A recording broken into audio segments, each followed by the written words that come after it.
Alright, we are on the draw here with Rug Delver. This hand is not fantastic. That's for sure.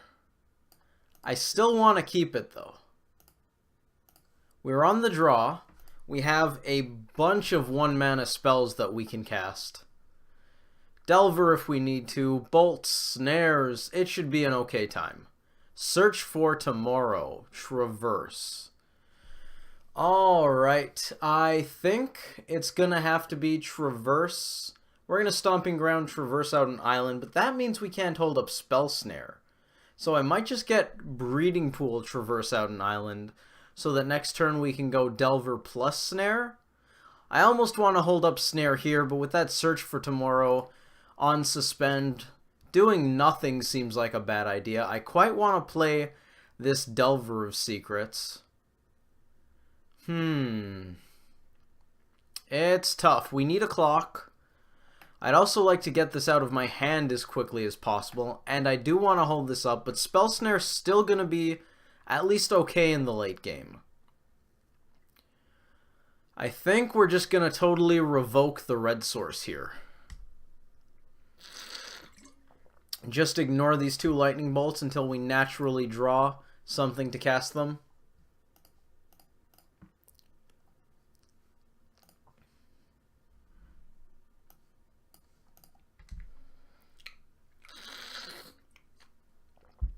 We need to get a clock down very quickly.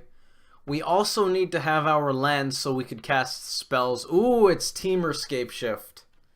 Cool. Another island, that's fine. Temur is a lot less scary than green-red. Very much so. This is a great spot to be in because we could always end step Thought Scour. So we have no qualms with resolving Delver and not doing anything with that breeding pool. Let's get rid of that. Yes, we are aware that Search for Tomorrow is in the exile zone. The reason Rug Scapeshift is a much better matchup for Delver decks than Green-Red Titan Shift is because Titan Shift is a much more linear deck. It's a lot like Tron, really. That's fine.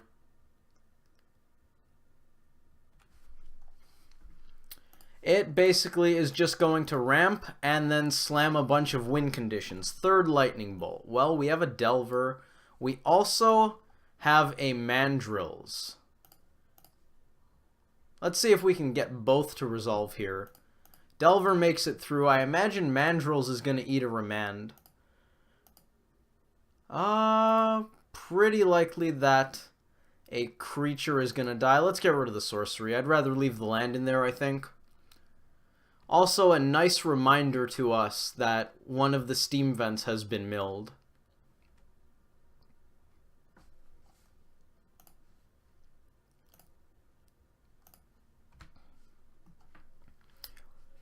So basically, Titan Shift kills you very quickly, and in a way that's difficult to interact with. When they're just making land drops and Valakut triggers are taking you out, it's not a good time.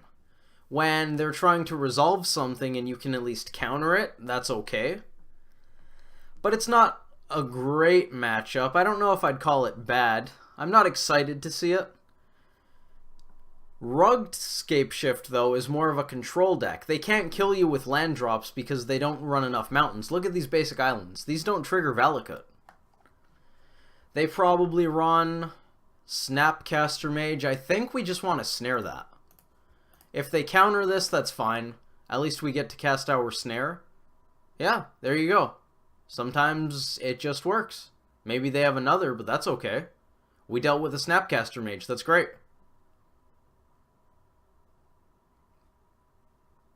Delver goes down. That's fine. Well, we happen to have another. It's not going to be very long until they can Scapeshift, though. And we happen to have 3 dead lightning bolts in hand. There's a Valakut. They probably run, I want to say 9 mountains max. I think the older versions used to run something like 8. That cuts down on the number of Valakut triggers they need to kill us. But fun fact about this card, you need 6 mountains to enter? Well, technically, if we take 2 here, we go to 15. They only need 5 mountains to enter, and they need 1 mountain to stay. So they would need 6 plus the Valakut, still 7 lands, which is the same as 6 mountains, 1 Valakut. So us taking this doesn't really matter. I think it's a lot more important that we just get them with our creatures. It's possible we could theoretically slow them down a bit by blocking there, but I really don't think we should.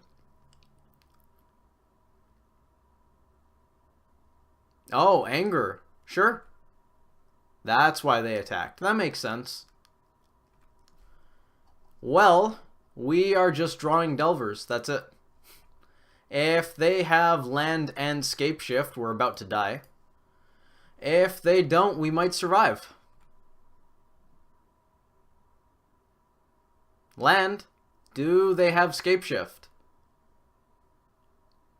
It looks like it. Oh, they could just be tapping anything, though. For Scapeshift, they'll tap a lot of stuff. And given that they just cracked that Misty, they might be tapping a lot of stuff. Usually they'll tap all of their mana for Scapeshift, just so that they have it up, and this screams Scapeshift. We're about to lose. Remand would be excellent here. 3 dead lightning bolts, not excellent. We are going to make them play this out, just in case they don't have the mountains or they screw up somehow. Chances are we're extremely dead, though.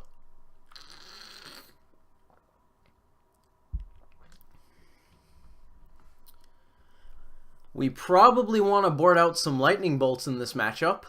They don't seem very good. I don't like them that much against Titanshift. They have plenty of mountains. We are dead. We're not going to make them click. You don't have to target me 8 times. Or I guess just 6, but still. Alright, how do we take on Titanshift? Against the Prismatic Omen decks, I like boarding in Destructive Revelry. This might not be that kind of deck. Against Titanshift, I only like 2 Blood Moons. However, Temur Scapeshift is a lot more likely to interact with the Blood Moon.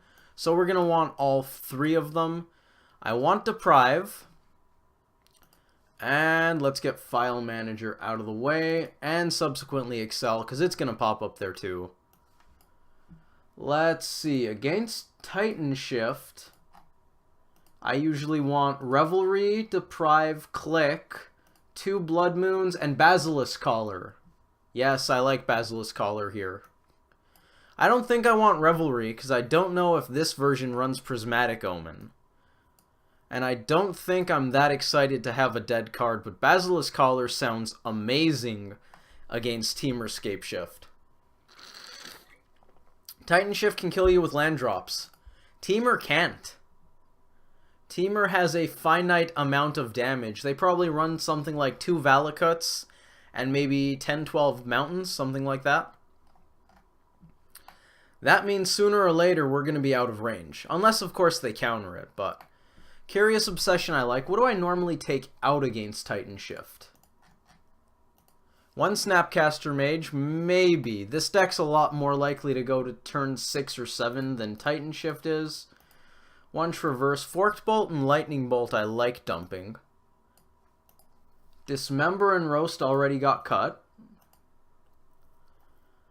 So we need a little more stuff to leave. Maybe Snap. I don't love cutting Snapcaster Mage here. I actually could see cutting another Bolt, just because of how bad they were in that game. Nux, I kind of like. Turns on Stubborn Denial at the very least. I definitely want my Thought Scours. Maybe it is just Traverse. I don't love that, though. I definitely don't love that. Maybe I'd rather cut the Snapcaster Mage.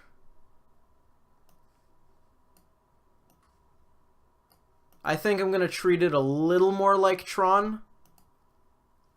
And keep Traverse so we don't stumble so much in the beginning. That's a keep.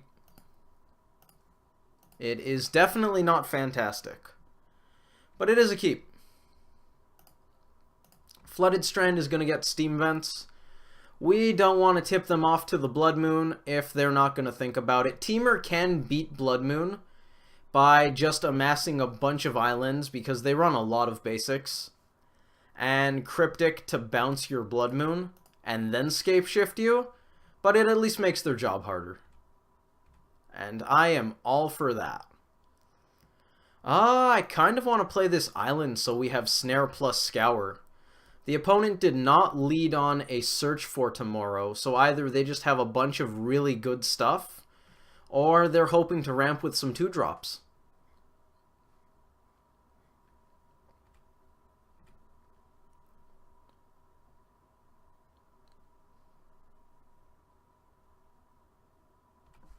Looks like we're playing a Drago Mirror. We're going to Scour again. Not going to go for the Blood Moon just yet, I don't think. Slamming it against open mana seems kind of bad. I might want to play out the Foothills just so that we have green. Traverse is online. I think we get a Tarmogoyf. Then again, maybe we want a different threat. Just because Goyf gets got by Spell Snare, which I imagine they're running in non-zero amounts. Mandrills could be good. Mandrills is much worse against Remand, which I'm also expecting. I don't want Delver. That's an easy one, and I don't think I want Nux because we have a lot of disruption to hold up. I think it's going to be Mandrills. That's a really juicy graveyard. Let's pass back to them. Now they're probably going to be concerned with Blood Moon. I would be if I were them. Then again, we just might keep it in our back pocket in case we decide we want to go that route. We may not even end up casting that Blood Moon. Who knows?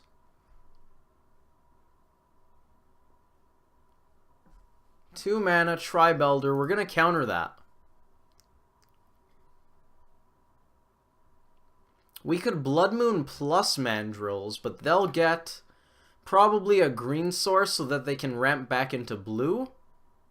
Do they have a Dispel here? They might.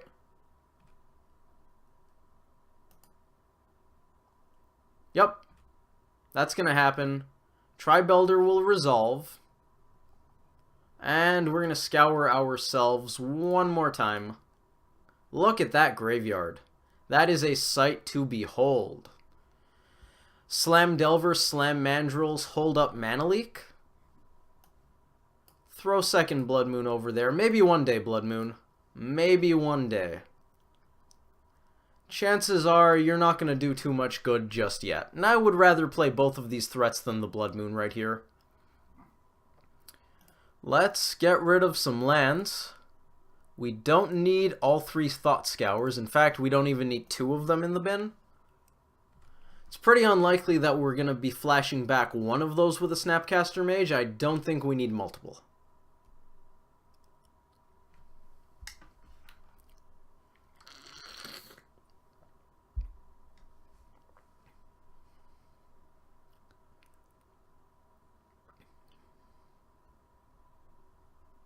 Now, it might have been a good idea to slam Blood Moon there, debatably. I don't love it, though. I think I'd rather get my threats down.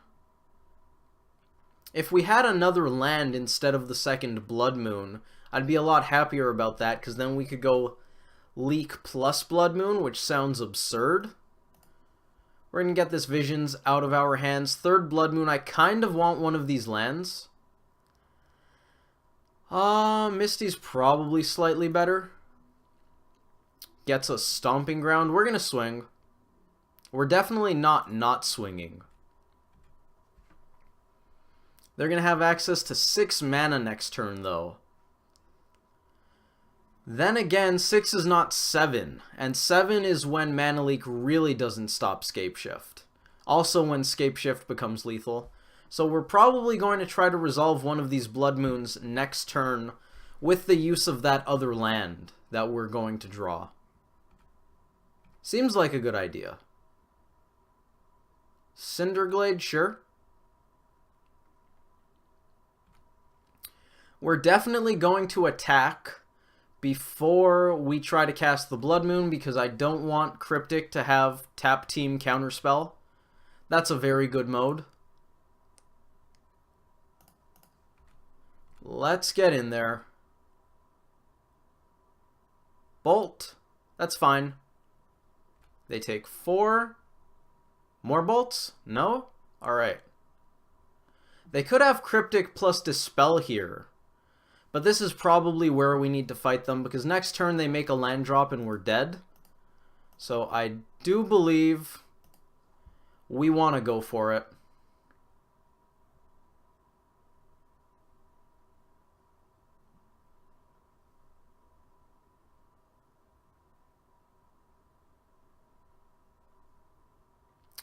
Remand is quite bad for us.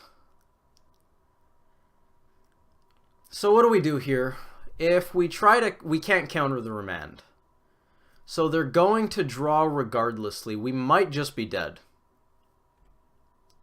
If we mana leak the Remand, they're just going to pay for it, untap, and they know we're dead. So I'm going to hope that we're not actually dead, or maybe they play around a Stubborn Denial. Maybe a Negate. They might not expect us to have Stubborn Denial. Actually, there's one in the bin right now. So maybe they are onto that. But we are representing more than just mana leak here, so I don't think I want to just tap them out. That just seems straight up wrong. They have the land, they paid Shock. So they're respecting the leak. I think we just lost. Well, that happens. That certainly happens. We are going to get Scapeshifted. So maybe you shouldn't board in all 3 Blood Moons, since one of their main ways of interacting with it is Remand. Maybe it's better to still board in just the 2? I don't know. On the other hand, you don't really expect to draw all 3 copies. And you do want a good chance of drawing 1 or 2.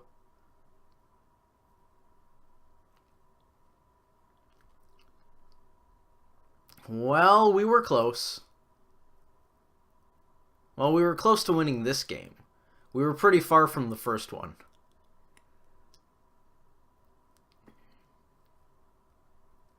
Feed the Clan would actually be gross here, assuming they don't have another counterspell. We're gonna scoop. We are dead. Alright. Well, that was not a good way to kick off this league. Nice to play against Temur Shift again, though. Hopefully you all enjoyed that video. Thank you all for watching, and I hope to see you in the next one.